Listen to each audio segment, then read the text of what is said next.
I try not to silo God. So I think Mhm. that he's like in everything. I definitely see his hand working in me and through me, like in the music scene, Mhm. especially just like the amount of influence that he's given me, like not even just like in the Christian scene, but like in the Atlanta scene, just like, yeah, like just being able to maneuver like really like worldwide. Like I've seen a lot of favors. So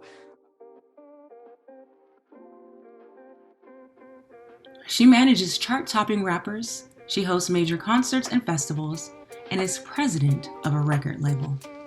In this episode of Testimony, a Musician Story, Erinn Knight shares her Christian testimony. Erinn shares how relationships with Wande, What Up RG, and Scotty Atl turned into her managing their careers. She explains the vision behind the booking agency Invite Only and the label Build Your Own Dreams. Additionally, Erinn shares her thoughts on Kendrick Lamar's final album with Top Dog Entertainment. I am Gilika Brown, and this is Sound Seekers Presents Testimony, a Musician's Story. hi, this is Erinn Knight, and this is my testimony.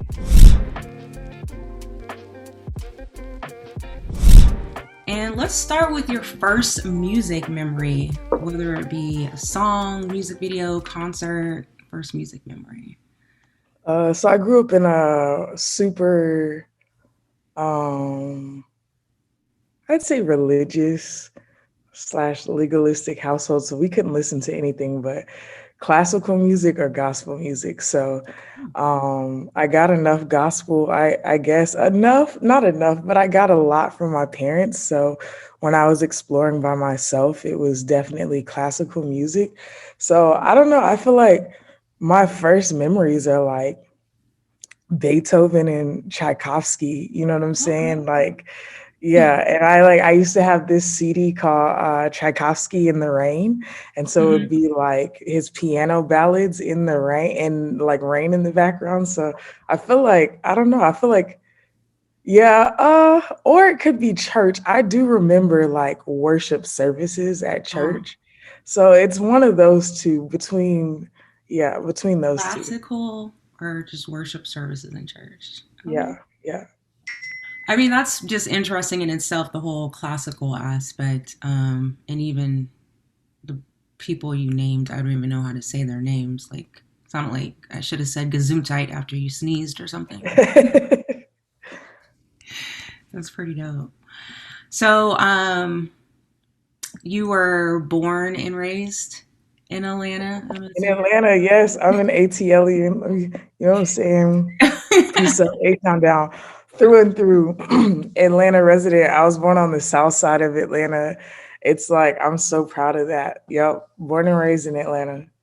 Yeah, and anyone who meets you knows that you're pretty much self-proclaimed Atlanta enthusiast. So I am. why why so much love? I mean, you were like one of the few people that I know who has so much love for where they come from.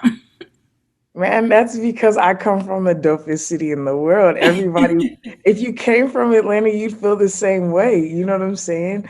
But for me, there's so many reasons I love Atlanta. But I think it's like part of the main reason that I'm able to dream so well because as a Black woman in the city, I see so many examples of like Black people leading well, owning things from politics to churches to businesses. We have the highest per capita of Black entrepreneurs in the world. So it's like, I don't know. I grew up around seeing successful people, people who were thinking differently and doing what they wanted to do. And so whenever I would leave Atlanta, I'd say like when I was younger, I grew up on the south side, but I was primarily in the suburbs. So like my parents had a church in a predominantly Black area, but you Mhm. pass two streets and you're in a predominantly white area. So that's Okay. the area that I grew up in, went to school, started out in private school, then went to public school. So when I was younger, I didn't super see me. I was still kind of like one of few. But once I started getting older, I ended up going to Georgia State for a little bit, which is right in the heart of the city. Yeah. So by like 16, 17, I was in the city a lot more. And then by the time I graduated and went to school for a little bit, I was like always in the city. So seeing people in the city who like looked like me, sounded like me, felt like me, even like when you grow up in predominantly white areas, you're Mm-hmm. told that blackness is a monolith. You know what I'm saying? So it's like you're told like, oh well, black is this, you Mm-hmm. know. So then people would ask me about myself and they'd be like, well, why are you like this? And like black people would ask me why, you know, why I talk so white. And then white people were just like, they were obsessed with the tokenism, so they thought I was cool. And I always felt like disenfranchised, you know. And so then going into the city, I was like, man, black people are magical and there's every version of us we Mm-hmm. could ever imagine. And in fact, most versions of white America come as a reflection of what they're trying to emulate from black culture. Do you know what I'm Mm. saying? And so like That's a word. that discovery like set me free. And I was Yeah. like, yo, we're dope, you know? And so it gave me an affection for myself and for people who look and who black people. It gave me an affection for my city and the freedom that I found there. Like Mm-hmm. Atlanta is the first place that I've ever felt fully accepted and loved, right? Like bless my parents, but I never felt that in my home life. I never felt that. Like I played sports coming up and I always felt like accepted, but I felt like different, you know what I'm saying? Like and I feel like every little place that I tried to find a home for myself, I never did. But Atlanta, the city of Atlanta, I've always felt fully like and freely myself. And so I think like it comes down to like nature and nurture. Like as a black woman seeing myself, I felt like the nature part of me was like, oh, I want to be this, but I was also nurtured in Atlanta. So I love that. I think even now down to like sports, tech, movie, film, the music industry. There's nothing about Atlanta that the world isn't being influenced by. Like Atlanta influences everything. That's like what Yes. our saying is. That's our unofficial city slogan. And Okay. so the truth in that is that if you want to be part of influencing the world, if you get plugged into the streamline of Atlanta, it's a way easier sell. So for me, those are just the tip of the iceberg of reasons that I love Atlanta. I'm a unofficial foodie too. The culinary scene here is phenomenal. Do Yeah. you know what I'm saying? Like the food here is crazy. I love my church, so that's another reason that I love Atlanta. Yeah, so I don't know. Like I've traveled a ton in my life, and like I've lived a couple places here and there for 2 or 3 months at a time, but there's no place like Atlanta. And not just because it's where I'm from, it's like as it evolves and progresses, I'm just like forever enthralled with this incredible city. So I love Atlanta. Clearly. Okay. A whole monologue. Yep, That's yep, awesome. yep. So you said that your parents had a church when you were growing up. So they pastored a church. Both. Yeah, yeah. My parents are pastors still. Yeah, Okay. So you're a pastor's kid then. I am. And did you Yep. And have everything that comes with that. Yep. everything that comes with that? And do you have siblings as well? Yeah, I have an older brother and a younger brother. So Okay. I'm the middle child Right on. I'm a and middle child everything that too. comes with Middle that. power. Yeah. So So, okay, so when you say everything that comes with being a PK, for those who don't know, like what are some examples of things that come with being a PK? um yeah, never really being able to do what you want to do. You know what I'm saying? Whether it be uh, restrictions from your parents because they want you to be something else or present as something, or restrictions from other people because they have an expectation of what you should be and what your future should be and how you should live life. Mm-hmm. Um, I'll say as I got older, my mother tried to let me be more of myself, but it was always a struggle. Yeah. Um, yeah, so I think just like being locked into what people perceive as like is normal or necessary or beneficial for a pastor's kid. A lot of people put the hopes of their children into the PKs because they're like, well, my kid didn't do this, so so you end up with a ton of extra parents and a ton of extra pressure Yeah. and a ton of extra like expectations, even to like influence other people's kids. And it's like, yo, I'm 12, I'm 15, I'm 18. Like, you know what Yeah. I'm saying? It's like, what do you Yeah. want from me? So, Yeah. yeah. So being that where you're at now and How do your parents feel about, because they put all these restrictions on you when you were younger, and now here you are? What do they think about all of that? I don't think my dad really has an opinion about it. We still don't have like the greatest relationship, so I Mm-hmm. don't know. I think my dad is just kind of like my daughter is different and interesting, and she does a lot of stuff, but I don't think he really knows what's going on. I think my mom is learning to like I think my mom accepted what I'm doing some years back, but I think she's learning to appreciate it right now, even though she doesn't fully understand it. But it's like, it's getting to the point now that like her friends and like people that she knows know me and know of my work. And then Mm. so it's like people are like, oh yeah, did you know Erinn was doing da da da? And then she'll call me and be like, yo, were you doing da da da da? And I'm like, yeah. So I think that helps, but I think that when you're a visionary, you're never going to be able to explain yourself to people. You know, I was talking to one of my friends the other day and I told him, I was like, I finally realized like I live in space. And Mm. so when I'm coming and like I live in space, but in the future, you know what I'm Mm-hmm. saying? Not just in space, like I live in the future of space. So it's like when I come, like, and I'm trying to explain myself to like citizens of Earth, they're like, okay, you know, and so like my mom is used to me being an astronaut slash alien. We haven't yet to be decided at this point. She's used to that, but still doesn't know where I'm going, why I feel the need to go there. Do you know what I'm saying? So Yeah. I think like to the level that she can, she respects it. And I think that she tries to support, but you know, it's not something that I can say that my family is super supportive of my career. Okay. And then growing up in the church, obviously you were surrounded by the word, but when did it become real to you? I would say probably I think there's like several points in my life that I can like distinctively remember. I remember like being, I think 15 or 16, and I internalized pray without ceasing. And I Mm. remember like walking like through my high school and like just praying like in my head and like seeing things like change in my life and in the life of my friends, you know what I'm saying? Mm. And then I think again at 19, I had like yeah, so I didn't want to go to, I wanted to go to Duke. I got into Duke. My dad didn't let me go to Duke. I had like a scholarship and everything. It was just a whole thing, Want right? to keep you So right Duke here. has been like my favorite school since I was like 8. Uh-huh. When I found out what college was, you know what I'm saying? I loved their colors.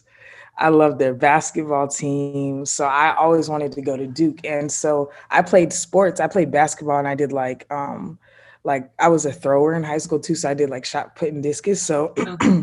I got some scholarship offers to play basketball in college, but even back then, before it was like this big thing, I knew that I didn't want a university to own me because I know myself, I know my mind. If I decide I don't want to be a part of something, I didn't want my college career to be in jeopardy. So Yeah. I didn't take any of those scholarships. And so my dad was pissed. And I got academic scholarships to a bunch of places, but I don't know. I guess he just, I don't know. That's a different story for a different day. So I ended up not being able to go to Duke. And the one school that I had said all through high school that I wouldn't go to was Georgia State. Cause I'm like, everybody can get into Georgia Yeah. State. I was like, I'm in AP classes. I'm a student athlete. Like I'm a part of all these clubs and extracurriculars. I'm not going to like just the basic level state school. No disrespect to anybody who went there. I had an elitist mindset I had to get over once I graduated. Do you know what I'm saying? Like Yeah. it wasn't good, but that was the one place I said I didn't want to go. And so they were like, well, you're going to go to Georgia State. And I was like, no. Ended up going and selling real estate a little bit for like a semester. I sold like 2 houses. And then my parents were like, you know, you still got to go to school. I'm like, yo, I'm 18 and I'm selling houses. What are y'all talking about? So literally both my mom and dad drove me down to Georgia State, registered me, and I ended up going to that school. You had a question, but I just got lost in explaining the context around it. What was your question? Well, you were just talking about the different points in your life when you, Okay. yeah. Yes. When did it? So Yeah. Went to Georgia State for 1 semester. I was like, I told you mofos, I'm not doing this. Like, this is not it. So after that, I had like two choices in my head. My cousin lived out in California. She was a year older than me. But she already had her own place and everything. And I was like, either I'm gonna move to the West Coast and start selling weed. This is Before it was even legal like then, 14 right? years ago. What'd you say? Before it was even legal then, right? Right. But it was legal in Oakland. So Okay. I was predicting that it was going to be, I've always been somebody who could predict trends like my whole Okay. life.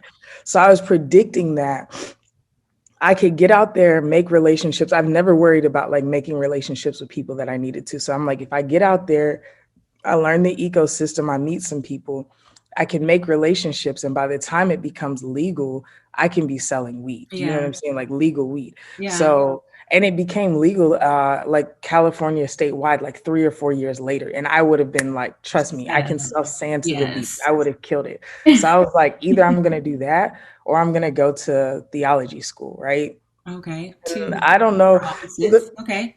Complete opposites. And like I tell people this and they're like, really? I'm like, these were my only two choices because both of them excited me. Yeah. The theology school part excited me was because the school that I would have been going to was paired with an internship, and it was like how to throw events, like seeker friendly events, um, yeah, like different stuff like that. And so I ended up going to that program because that was my biggest path of resistance. I think my dad was like, why are you going to theology school? You can't make any money doing that. And I'm like, you're a pastor. But my Yeah. dad also had a full-time job. He worked for the Okay. FAA. He made good money. You know what I'm saying? And so, yeah, so it was a whole battle, and I ended up going to the program. I had to figure out how to pay my way through because my parents wouldn't pay for it, and it was a private school, so there was no, I couldn't get any of my scholarships to apply. Mm. So I did that, went through the program, graduated, and then right before I graduated, basically they lost their senior pastor to a lot of infidelity issues. There was all this like stuff that happened. And so I was 21 at that time. And that was the second major thing that happened. Cause I went through the program. It was a a bachelor's program, but I went through it in like 2.5 years because I would go from 8 to 5 every day, and I would do summer semesters because I Oh. was like, I don't even like school. I'm just trying to travel. Like we went overseas a couple times, whatever. So I was young. I graduated at 21, and I was like, well, graduated. I didn't finish paying the rest because I thought the program was BS and all the stuff that was going on at the church. I was like, y'all need to get y'all stuff together. You know what I'm saying? It was like because their satellite campus was at the church that I was like you had to basically start going to that church. It was a satellite campus, whole thing. Anyways, so I remember I'm not gonna be this long winded with every question you ask It's me. all good. Sorry. I just like It's this was about your like testimony. This is like the meat and potatoes of it. So go ahead. yeah, this was like a formative part for me. So I remember like it was probably like my last week or two there before the program ended. And this woman that I had known all my life walked up to me. She's like, I just feel like God is telling me to tell you this. And she was like, you have to learn how to stand on your own 2 feet. You can't stand on anybody else's shoulders, not the pastors, not your parents, whatever. This is before she even knew, like nobody in the church knew about the infidelity stuff. Because I worked on church staff, I found out early, you know what I'm saying? And a lot of other reasons. But so she's just saying, like, you can't stand on anybody else's faith. You can't believe the word of God from anybody else. It has to be your relationship with the Lord, you know? And I Mhm. think that my whole life I had like experiences that were like exciting and interesting, and I'm like, oh, I believe the word of God and I'm seeing God work in this moment. But I remember hearing that, and then for the rest of that year, next 2 or 3 years of my life, Mhm. really being like, I have to decide that like Christ is for me and not based off of anybody else's rules, thought process, regulations, whatever. Do you know what I'm saying? And so Yeah. I'd say like probably 21, 22 is when I'd say at 16 and then again at 21. And then like I battled depression really badly. End of last year, beginning of this year. I go in and out of like depression. I have been for like since like 2018, but Yeah. I think end of last year was another time that I was just like deconstructing my faith and like, yeah, like, do I believe this or do I not? And Mhm. so, and is Jesus real? Is he who he says he is and not who I want him to be? You Mm. know, so I think every handful of years, I go through like, what do I believe? Is this real? Is Christ real to me? You know what I'm saying? So Yeah. it's not something that I'm just like, oh, I got saved at this age and I'm just locked and loaded. Yeah. Like, Yeah. I think it's impossible to really believe something if you only believe it at face value the first time you hear it. You know what I'm saying? Hmm. And I think that if you're doing anything aside from deconstructing it consistently, you might as well just be blindly following something that could be misleading you. You know what I'm Yeah. saying? Like, I believe that about everything. Like, my life changes regularly. So the only thing that can be constant is something that I'm constantly revetting. You know what I'm saying? Hmm. So that's where I'm at with it. I think that people go through identity crisis and they think that Christ changes, and it's like he doesn't, but he does. Like, he is what we need in that moment, but he's always been consistent, you know. So, and I think to be a Black Christian, there's no way that I could just take it at face value and be like, Yeah. yeah, I just believe this. You know what I'm saying? Because Christianity has been so influenced by imperialism and colonization and white supremacy. Like, if I really want to believe this, like, yeah, the first 10 iterations of the gospel to me were through the lens of white filters. Do you know what I'm Yeah. saying? And so, like, as I grow and mature, it's like, man, learning where the church started, learning like what the truth of the Bible really says about me, and like learning also that there's no white people in the Bible except for the Yes. people who are doing bad stuff. Do you know what I'm saying? It's like they completely mistaught us everything. But Yeah. I could rant on this for days, but no, that's it. I mean, yeah, that's like a whole podcast series talking about that. But there is definitely something to always like kind of checking in and deconstructing. And I think that's good. Like you said, it's good for like every aspect of your life as well. So okay, and how would you say that God's presence looks like in your life personally, outside of music, just personally?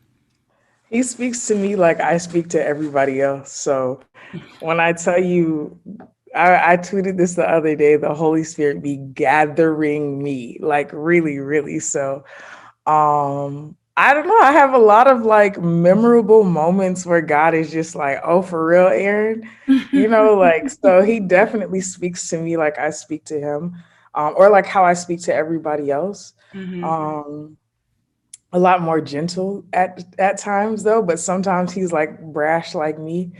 Um, yeah, so I don't know. I think his presence is like, I think I'm learning not to silo God. Like, oh, he's here with me in the morning when I talk to him, Yeah. and oh, he's here when I'm crying at this. No, like, that's my guy. And he's Yeah. just here all the time, making sure that I'm still alive. You know what I'm saying? Like, Yeah. keeping me alive. So yeah. Okay. So you are, well, you describe yourself, at least on IG, as an artist, advocate, dreamer, president of Just Build Your Own Dreams, and co-owner of um, Invitation Only. So, Invitation Only is the first time I heard your name. If you want to start Invite with, only. I'm sorry, Invite. My It's bad. cool. Invite Only is the first time I heard your name. But if you want to start with just kind of breaking down like how it even came about and like your why even starting it. Yeah. Yeah. So I started out in rock music, and I did that like for 5 years, I think. Yeah, yeah. So I started out with rock music. I toured on like Warp Tour. I was Hmm. throwing my own tours with the band. Um, got out of it because the band kind of lost their mind. Got into film for a little bit, and then I met Caleb on the internet and just started talking to him. And like, basically a year later, I was back in the music, and he was like the artist I was managing. But when I came back, I was just throwing a bunch of like shows and events and stuff, because I was like, I don't need an artist to throw my own events.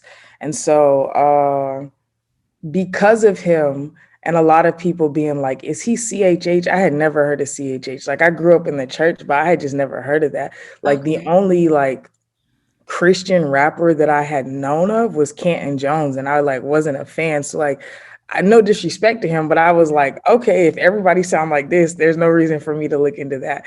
And again, I'm in Atlanta, so my standard for hip hop is high. Like, I'm Yeah. not gonna just let stuff slide. Like, I don't care if you're talking about Jesus or not. Like, if you're talking about my savior, you better be fi-fi. You know what I'm Yeah. saying? So I just didn't know. And then I had heard about Lecrae, like I had heard about him like a few years later, but I had never listened to his music. And the first time I ever listened to a Lecrae song was when Anomaly dropped. And everybody was like, yo, this dude is charting, he's charting, he's charting. And that's all I kept hearing, like just from my friends. And I was like, oh, that's that Christian dude. And I checked it out. I'm like, oh, this ain't bad. Like, that's cool. And I had heard an Andy Mineo song, one. You know what I'm Yeah. saying? So it was like I had no entrance into like the Christian hip hop scene. So when I started working with Caleb and everybody kept asking me if he was CHH, I literally had to Google that word. Like I was at Track Stars trying to get them to sponsor one of my shows, and they asked me, is Caleb Mitchell CHH? And I was like, I Googled it. I'm like, oh, Christian hip hop. Cause it's like, there's a bunch of CHH acronyms. So I Yeah. just kept going down to see which one made sense. And I was like, oh, I was like, I don't know. He's a Christian. I was like, well, how do you differentiate what's CHH? You know what I'm Yeah. saying? Like, I was completely green. So I started a show series. I did it with Track Stars for a long time. Basically, like I met Raul through that because he was trying to like play my shows, and then he kept asking if he could get on stage with Caleb for different stuff, whatever. He used to do like flyers for me for Rap Reel and stuff like that. It was just like weird. I think we got cool on the internet because he's in with a lot of other Atlanta rappers, and Hmm. so I was just like, oh, he was on the scene. I seen people talking about him. So yeah. So anyways, fast forward like 2.5 years later, he hits me up like, and this is after he got signed to Reach. He's kind of like doing his thing. He's like, yo, like I want to do a show in Atlanta, but I'm actually thinking about doing a tour. And I'm like, man, I think I could do a tour for you, right? So I end up like we talked right before, like he basically came out to the first day of Cannon's tour, the Home for the Summer tour, and Okay. like told me he wanted to do this. And I was like, I'll be back in 5 days, or I'll be back in a week. Let's talk in a week about this. So I came back a week later. That was in between. I think I had one more tour. And then, yeah, anyways, we planned a show in like 2 weeks. I got the date, whatever, did it, and then we started the tour. It was crazy, and the tour ended up selling out. That was the St. Holy tour, whatever. So on that tour, Brandon, who is now he's co-owner of Build Your Own Dreams, and then also co-founder with me with and Mike Mack of Invite Only.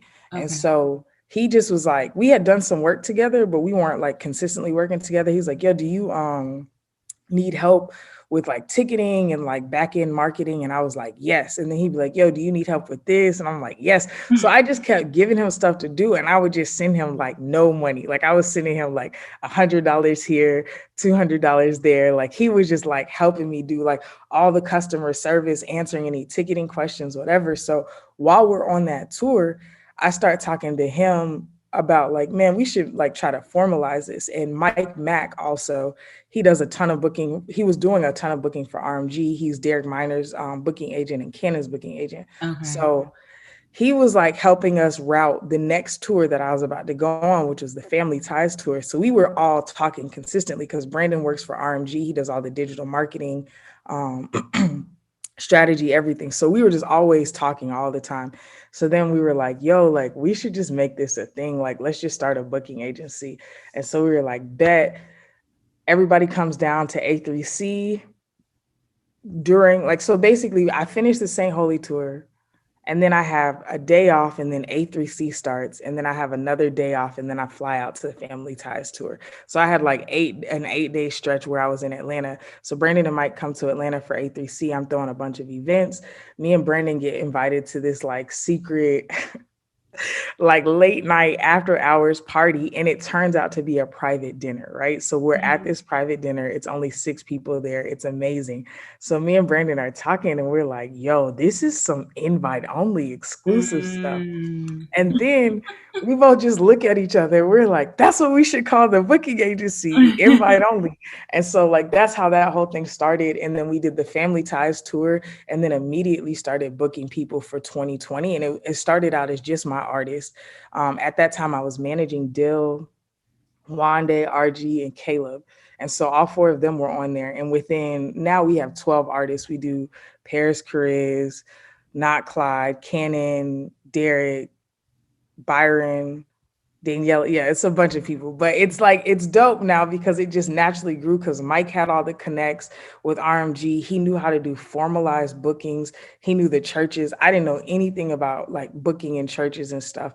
I had just been doing DIY grassroots type tours and venues. And so Mhm. we kind of combine that expertise. And then Brandon brings all of the back end, all of the marketing, all of the ticketing, all of the, you know what I'm saying? So like together we formed Invite Only and now we have 2 more people on the team. So yeah, really long story. I'm not supposed to be talking this long again, but It's that's how we started. okay. There's no rules on how long you can talk.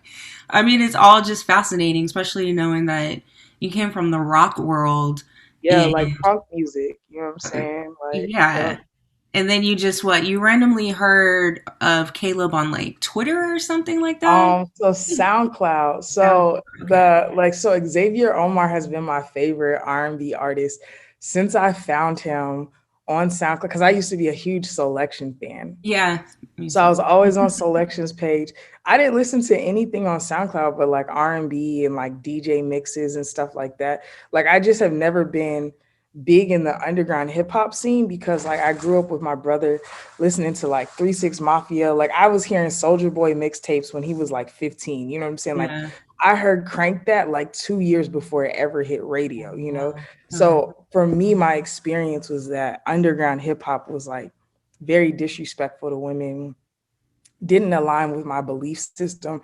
I don't need it to be PG, but I don't need you like I don't like when people are like incessantly cursing in music. I don't know if I can say this, but I curse. Right. So it's like I'm not bothered by people being authentic, but I feel like it gets to a point where like yeah, I just don't like disrespectful things in general. Yeah. Respect is big for me. So I just was never into underground hip hop. Like I listened to like Luda, I listened to of course Outkast, Andre 3000 is my go. I always listen to Lauryn Hill, you know what I'm saying? But Mhm. I wasn't like listening to underground stuff. So I'm on Xavier's page and he kept reposting Caleb. And I'm like, who is this rapper he keeps posting about? Right. Yeah. So I check out one song and it's this song that he had done. Like, what's the dude from? Anyways, he had this sample in it and it was crazy. It was crazy. And I was like, I listened to the song and this is my litmus test for anything is like, if it gives me chills. So I Mm. like all the hairs on my arm were like standing up in my neck and I was like, yo. So I just listened to that one song and then the next week he dropped 45. Mm. So Xavier posted about 45 again, and I was like, all right. So I checked out 45. There was no song I didn't love, not much less like I loved everything. I was like, who is spitting like this? Who's making music like this? This kid is unsigned. So then I go on Twitter. I find out the kid is 17. I'm Yeah. like, bro, what is going on? So I was just blowing up his Twitter nonstop, like, yo, you're so dope, whatever, like just constantly just tweeting him. Then I started DMing him. I'm like, bro, I know you don't know me, but like you're crazy fire. And I'm always somebody who wants to come with value because there's a lot of people who will come and be like, I can do this and this and this for you. It's like, okay, but do it. So I Yeah. was like, I booked shows for A3C because I had started throwing like rock shows at A3C. I did their first ever like rock only show like 2 years before. So I knew I was gonna do another show with them that year. I'm like, I would love to get you on my A3C stage. It's the biggest hip hop festival in the US, whatever, whatever. And so he was like, dope, man. I just got booked for Creation Fest. I think it's the same weekend. I don't think it'll work, but like, here's my manager's email. So then I hit the management email, it's his dad. So basically, over the course of like 2 years, or so over the course of that year, every Sunday we talk, like not even just about like music business. We just talk about like, what is Caleb doing, whatever. So it's me, his dad, and him on the phone every Sunday. And yeah, so then that led to us building trust. They came to Atlanta one time to meet us. And then like as Caleb started getting older, and his dad, you know, you hear it on the project. I'm not going to Yeah. tell his story, but his dad is not the greatest dude in the world. So a lot of stuff started happening and going down, and he really trusted me. So I just started taking him out on the road, flying him to Atlanta to do shows. And then, you know, he just became like my little bro. And I officially started managing him when he turned 18.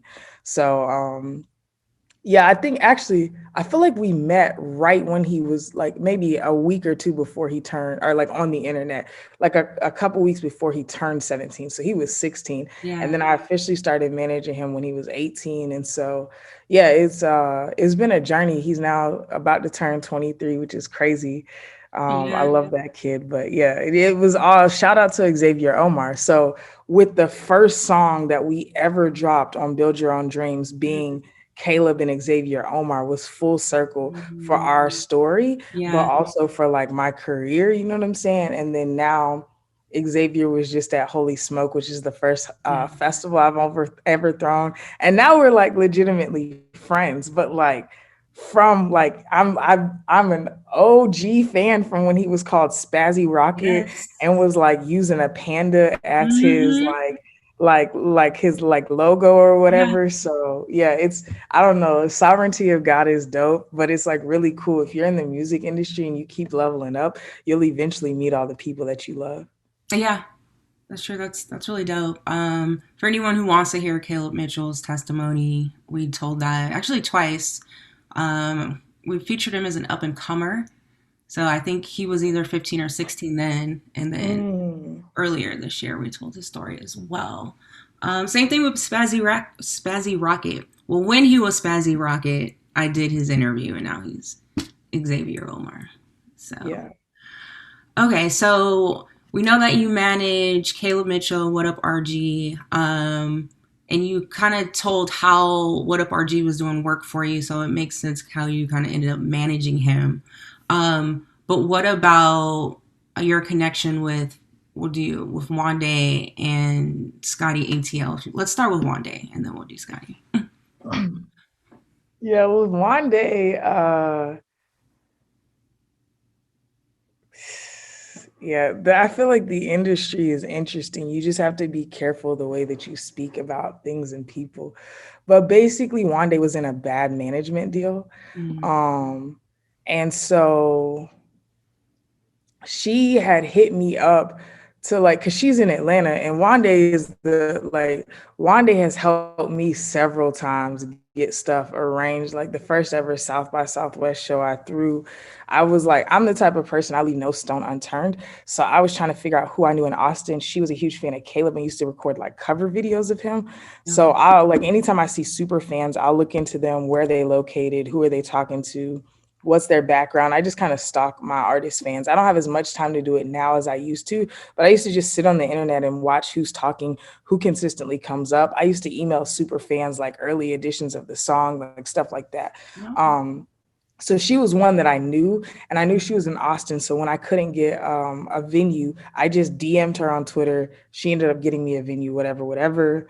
Fast forward, like she would just hit me like, yo, if you're doing an A3C show, I want to be on your stage. And I'm like, yeah, bet. Like, cause she was a hustler and she always helped me. Like she's somebody who helps herself. I'm the type of person, as Scotty always says, like, I'll help you if you're willing to help yourself. I'm like that. I'm like, I'm not about to do it for you. I'm not going to come up with the plan. But if you're helping yourself and you can show me how that can be beneficial to me by me helping you, then I have no problem. Yeah. So, and then I always want women represented on my stage. And Mm. so when she would hit me, it would make it easier for me because because these aren't like Christian shows, right? So Yeah. I'm just taking from Atlanta, the Atlanta scene. There's a plenty of dope women in Atlanta. I love Atlanta, but there are a lot of like pretty sexually explicit women in Atlanta. And so for me, sometimes if I knew I had like a mixed crowd, I'd be careful about like who I would put on my stage, whatever. And then it started getting to a point like especially like when I first met Wande, that's back when Cardi B and Nicki were really, really hitting. So Okay. it was like the prices for women in Atlanta started really going up because women were hot.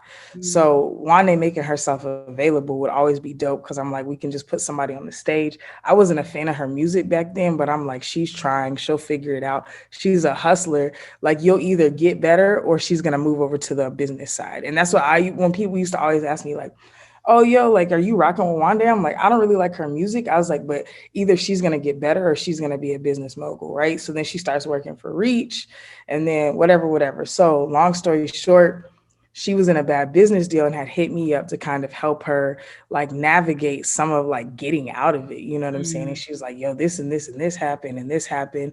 And I was like, yeah, it was a weird way for me to get in because I started trying to help her get out of the deal, and put me it put me in the midst of a crossfire, right? So then I helped her get out of the deal. This was her first year at Reach, and so she was about to start her album cycle. And I was like, yo, you can't drop an album like with no management. I'm like, your label is not gonna help you. Like people think that labels are there to help the artist. It's like, no, labels are there to help themselves. Reach wants to help the artist because they're Christians, but still their number one interest is the label, right? Because Yeah. they're a business, they have employees, whatever. So I was like, you can't go into an album cycle, like especially your first album cycle Yeah. without a manager. I was like, yo, just let me help you like finish the album process, whatever.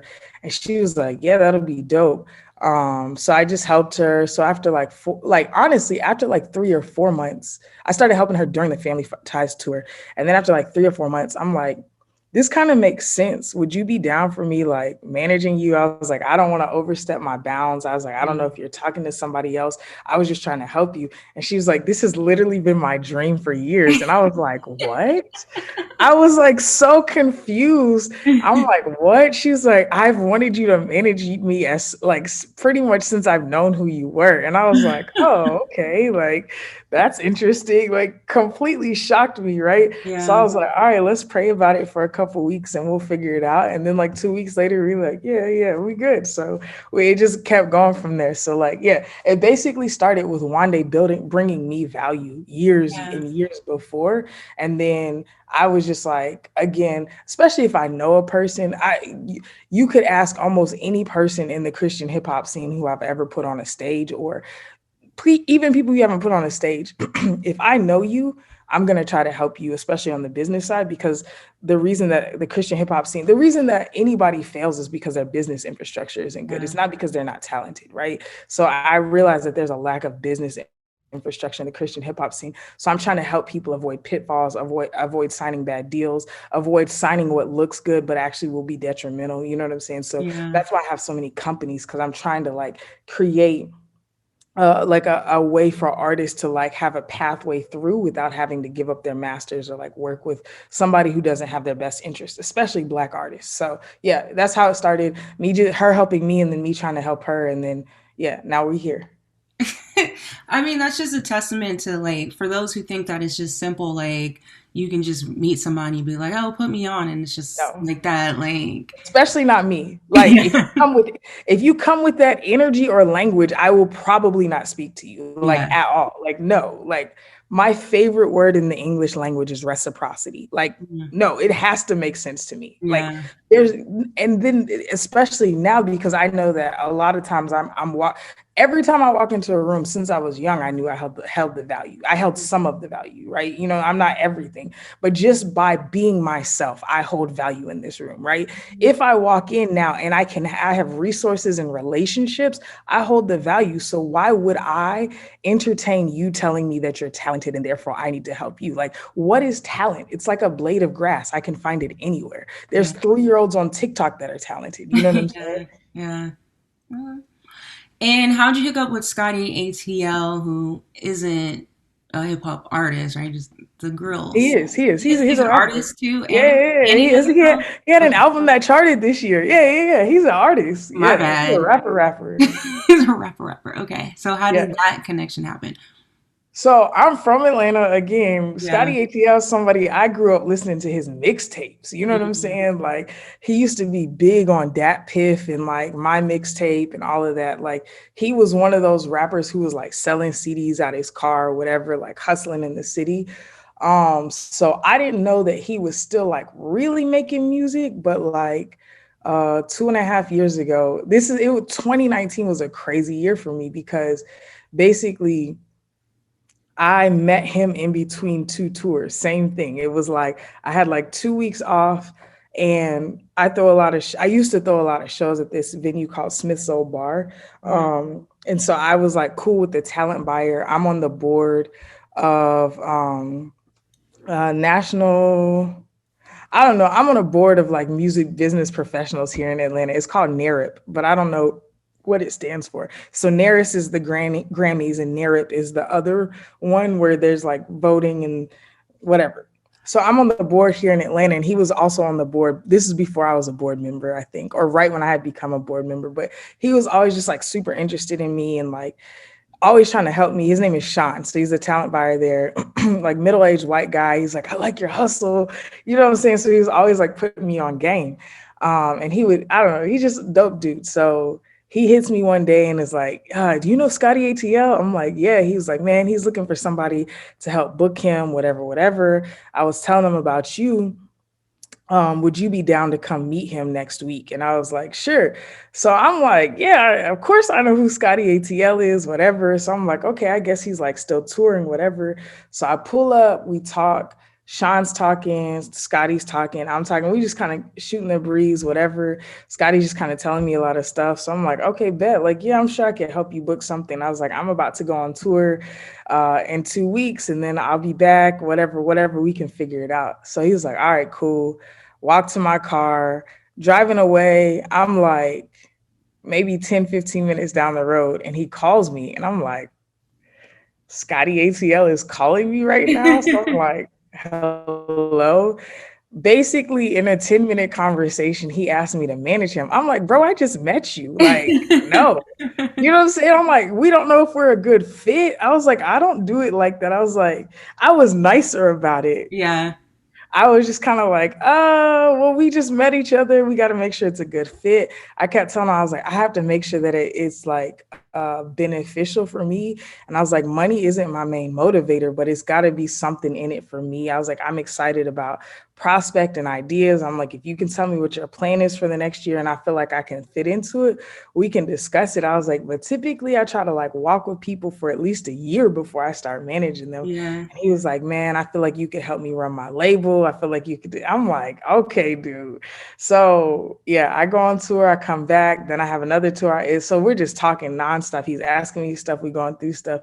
And he hits me one day. He's like, are you always going to be this busy? I was like, probably. And he was like, oh, so I'm like, yeah, you got to get in where you fit in. And he was like, okay, if I start paying you, will you like whatever? So I was like, man, I really want to box. I was like, if you start paying for my boxing classes, then I'll make more time for you. And he was like, word? He was like, I box every Tuesday and Thursday. So I just started pulling up on him and we would pull up crazy. We would pull up to his coach's driveway because his coach owned a gym, but the coach lived closer to where, because both of us live on the south side. So the coach lived closer to where we both were and his gym was on the north side. So we pull up, he'd pull out the speed bags and all that. And we would just work out outside. It was hard. Wow. And we got to know each other like working out. I Yeah. was always at his shop talking on the phone. Like he used to call me every day, like 8 a.m. on the dot and talk to me. It was crazy. So yeah, that's how I started managing Scotty. At first, it was just kind of like me talking to him through strategy, telling him about the music industry. Like, hey, I don't think this will work. Hey, I think this will work. You know what I'm saying? Like just talking him through stuff and building trust. And now, like, Brandon and I and BYOD actually represent him. We're his brand managers for Girls by Scotty, and then me and Brandon co-manage him on the music side. Brandon does all his back end and digital stuff. I do a lot of strategy, and Brandon does a ton of strategy too. So it's kind of like a two-headed beast with me and Brandon. And then on the BYOD side, we kind of contribute to things like that too. So yeah. Okay.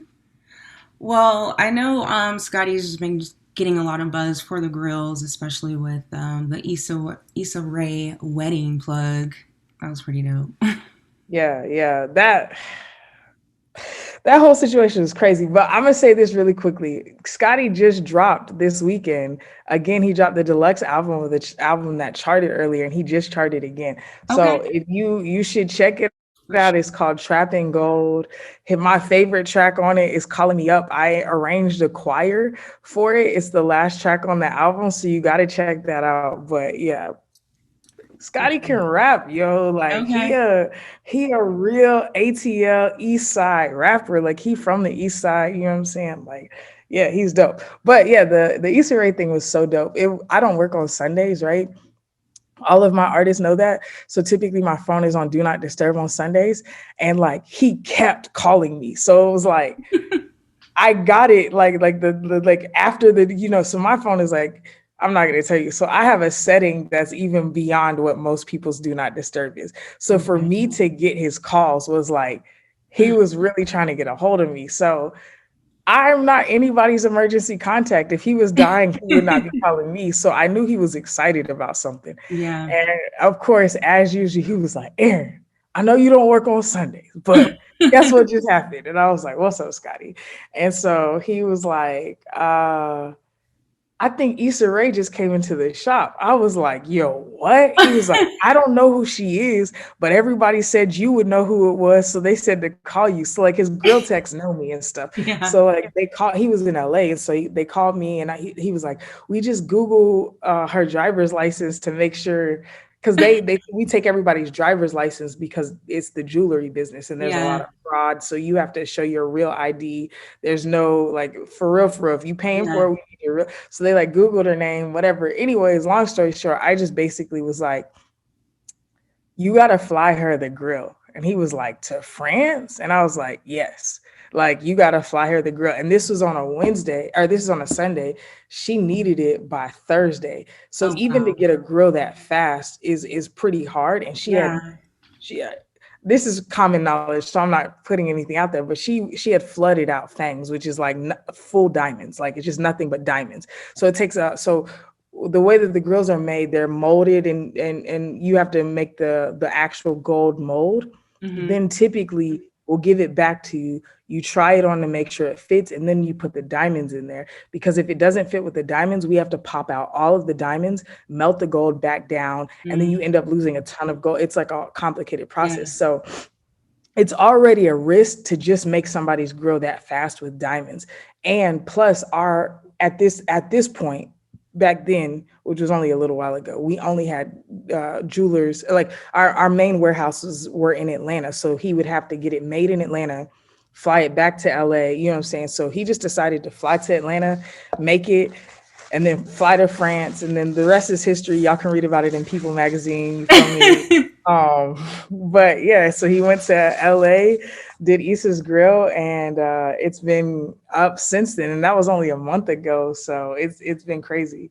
That's so fly, man. And yeah, definitely got to fly that out yourself. Don't FedEx that to her. Right. And that's what he was like, man, I'm like, no, because it could get lost. I'm like, I think that this could be a career making event. I said, this may be your most important grill in your career or whatever. We had no idea she was going to post like 8 stories talking about how great the customer service was. We had no idea she was going to post all those videos. It was like, we couldn't have paid for that type of advertisement, but Yeah. Scotty has such a phenomenal personality and he is the selling point. Like, the store in general, whether he's there or not, you're gonna walk in and feel like $1 million because he trains in customer service like to Mm, no degree. But like when you meet him, you'll love him. I've never met anybody who didn't meet him and love him. He's just an incredible, incredible, incredible human being. So yeah. awesome. Okay. So we talked about invite only. We talked about your managing. So let's talk about just build your own dreams now. Yeah. So Build Your Own Dreams was actually the name of a show that I threw A3C 2018. I wanted John Gibbs to, so basically one of my really close friends, his name is DeBaron, DJ 412. And so he wanted to start throwing shows. Let me not say that. He had already had a show called DJ 412 and Friends, but he had seen my shows and was like, yo, we should collab on something.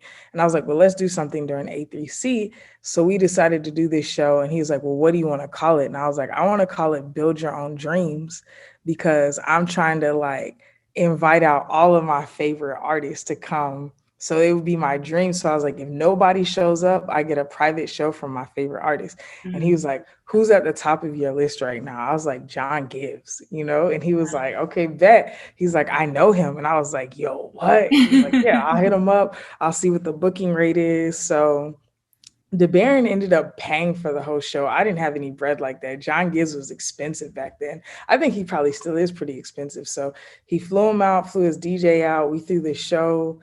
The show was dope. It wasn't a ton of people there, but it was probably like 70 people there. So it was really fire to me because I was just hang, you know what I'm saying? It was dope to me. But we did that show.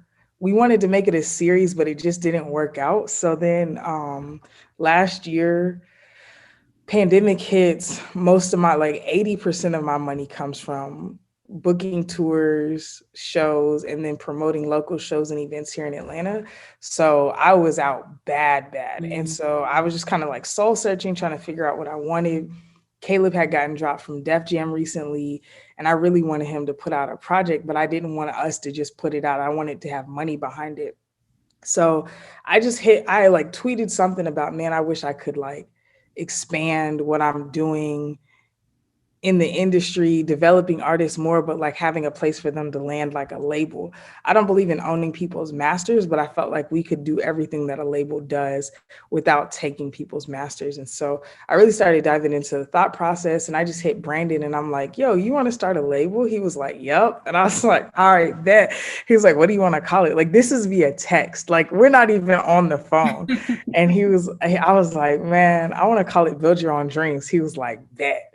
Right. I didn't know if he was like super into it, but now when he retells the story, he talks about how excited he was by the name. But I was so sold on the name. I was like, if he don't like this ain't we can't do this together. Do you know what I'm saying? Yeah, so I just brought the name back up because it was a name that I had already loved for so long. And so we started the label. Caleb was our first artist.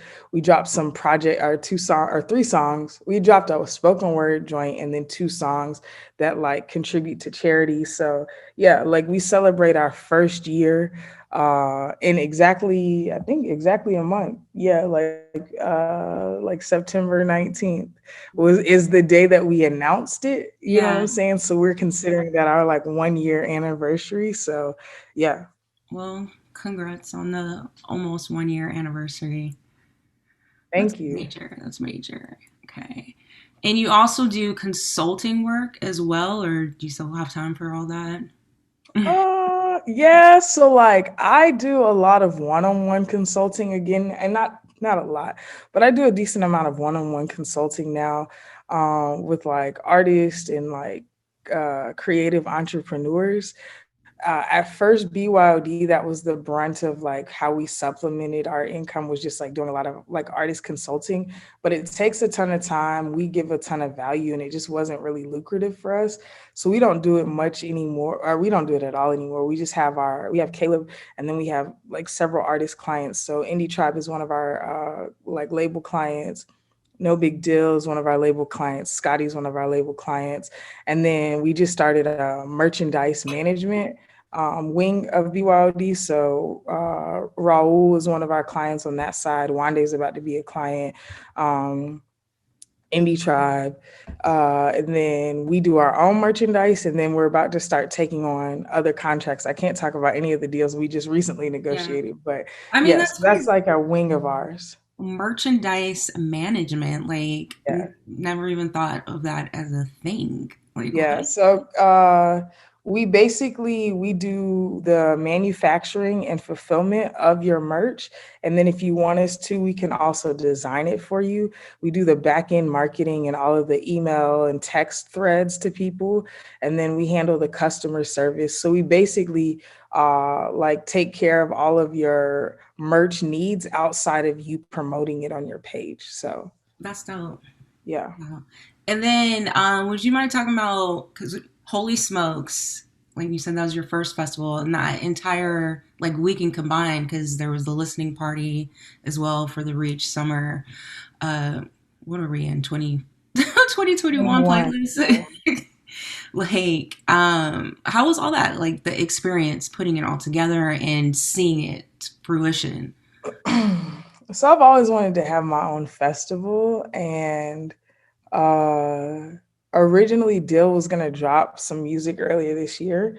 And so I was like, man, what if we did your own festival? And I think I told him this like the end of April or something like that. Maybe, yeah, middle of April. And he Of was this like, year? yeah. What? Okay. Yeah, that's the crazy thing too. People don't even know. It's like, and he was like, "Man, that would be tight. I've always wanted my own festival, but I don't think we have enough time." And we were in the process of like negotiating the Indie Tribe deal with like with them working with us. And so they had kind of given us the plan. They're like, "Man, we have this project. Then we want to drop a documentary." And I was like, "Man, y'all should just do a festival." And same thing, the guys were like, do we have enough time? I was like, if y'all do it in Atlanta, we do. I was like, I'm telling you, we can do this. And so, yeah, so we just decided to do the festival. And we basically, I think we decided like mid-May, and then we announced it like the second week in June, and then it was the last week in July. And in the midst of that, we were promoting their project, you know what I'm saying? Like trying to get the project to chart. So it was like we had to spend all of May focused on the project. Then June, we really got into the heavy process, like planning process. Yeah, so it was crazy. It was hectic. We had to change venues 2 weeks before the event happened, and we didn't have a venue, so we had to find a venue in a week. Um, we and then Reach decided to hop on like maybe 3 weeks before the festival to do the listing party to kind of like support everything. I have a branded series in Atlanta called Trap Sushi. So my partner with Trap Sushi, his name is Troop.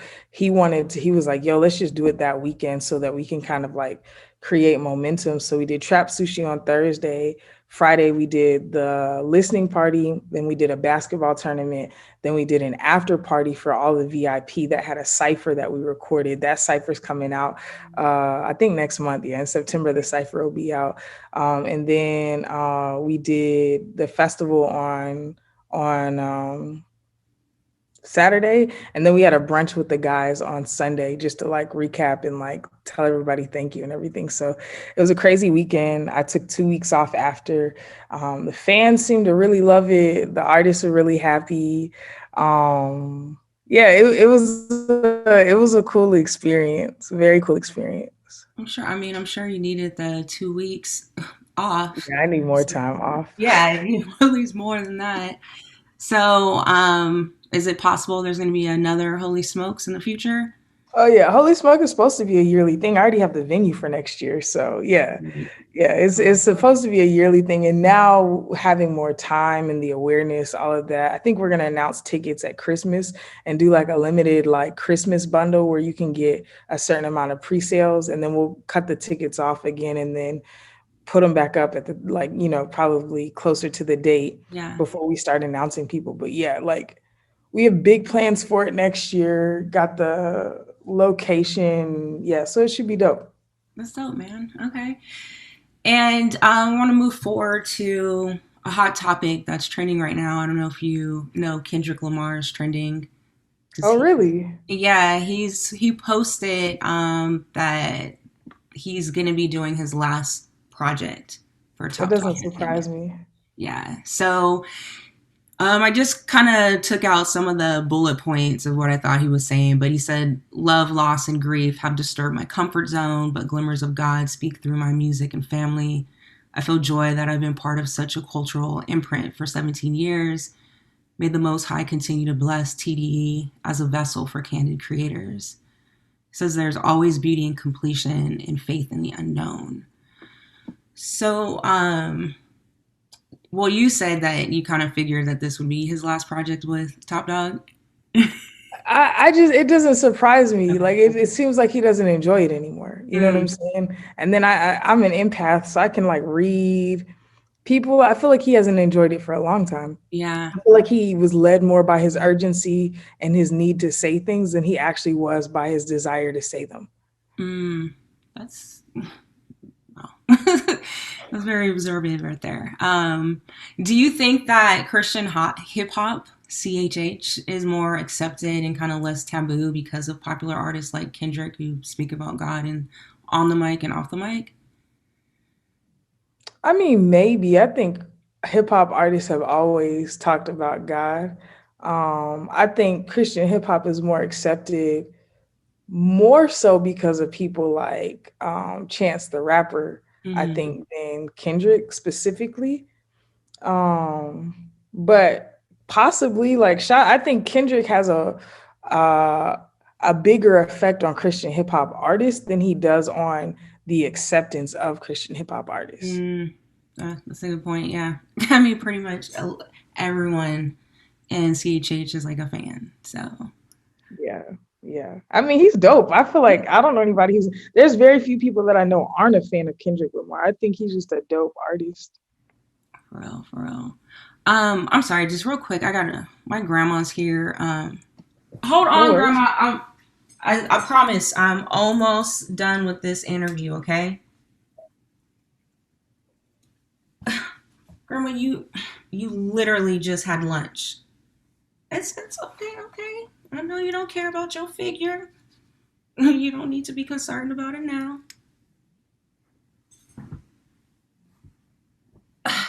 You don't know who she is, grandma. Erinn Knight. No, Erinn Knight, grandma. It's a black knight. It's a you.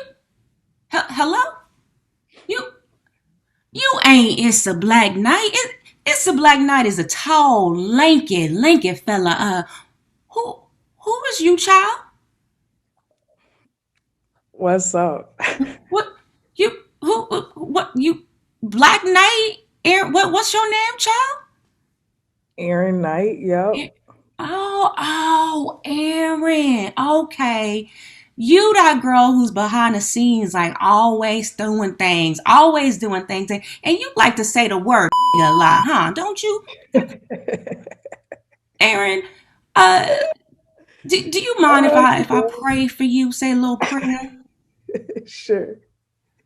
Oh Lord, I pray and I just want to thank you, Lord, for putting that extra sauce that you did on this young woman. She got that extra sauce, Lord. She be doing so much for this hippity hoppity culture, Lord, especially with them folk who just love the Lord. And I just pray that she keep dreaming, Lord. I pray that she keep building and building off them dreams, Lord. I pray that you build up more like her, Lord. More behind the scene, folk, because you know, Lord, we just don't need no more cats out here just out here scatting for the name of Jesus, Lord. I mean, we know that everybody can't be an artist. Lord, you know, some of these artists out here just got some nerve stepping foot on the stage, and you ain't blessed them with a lick of musical talent, Lord. But they want to be a rap star, Lord. Lord, help them to discover that their love for hip hop should be just that, a love. And that if they love hip hop so much, Lord, then let them maybe manage someone that you actually gave talent to, Lord. Lord, this young woman, she remind me of my great grandbaby. Little girl ain't nothing but 10 years old, but her favorite word is this and then that. And she even fried me some fish the other day and said, nigga, your fish is ready. I said, that's grandma to you. Now, why am I saying nigga so? Oh, that's right. Erinn, Lord, I just want you to continue to bless her and everything that she got going on, Lord. I'll pray these things in your son's name, Lord. Amen. Amen. All right, young lady. I'm going to get my grandbaby, Gay Liquor, back on here to wrap up this interview with you. It's nice meeting you, Erinn. You too. All right. She ready, Gay Liquor. She ready. And I'm ready for my food. So you need to wrap up this interview, okay? Need me some food, some cookies, some biscuits. Don't give me none of that kale. I'm so tired of that kale stuff. All right. Thank you for entertaining my grandma. For sure. Now, how would you say that God's presence looks like in your life musically? What does that mean? Well, we talked about his presence in your life personally. So, I guess it's more so a question I usually ask artists, but I mean, you definitely have a heart for music and are a huge fan. So, I don't know. How do you feel like God is there for you musically and all that you do on the back end of everything? I don't know. That's hard. I think I don't know. Like I told you, like I try not to silo God, so I think Mm-hmm. that He's like in everything. I definitely see His hand working in me and through me, like in the music scene, Mm-hmm. especially just like the amount of influence that He's given me, like not even just like in the Christian scene, but like in the Atlanta scene, just like yeah, like just being able to maneuver like really like worldwide. Like I've seen a lot of favors. So yeah, I think He's like musically, He's definitely helping me to go wherever I need to go and like making sure I stay grounded. I know. Okay. And now that you've completed this interview, who would you like to see me interview on the show? Whose testimony would you like to hear? Um, oh, Thailand. I'm not familiar. It's Thailand. She's so dope. She opened up the Holy Smoke stage. Okay.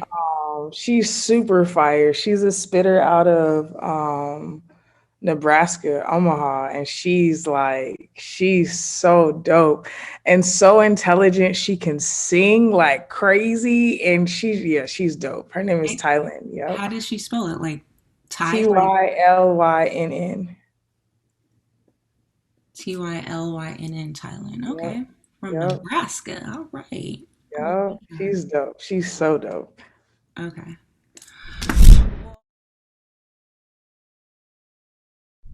Hey, what's up? Thank you. Thank you for listening to the show. Thank you for watching the show. However you consume us, thank you. Please subscribe to the show. And if you really enjoy the content, please leave a review. It really does help with the ranking of the show. And if you want to go an extra mile, share the show, share this episode. And for all things testimony, visit testimonystories.com. Until next time, I'm Gilika Brown, the music lover constantly seeking positive music.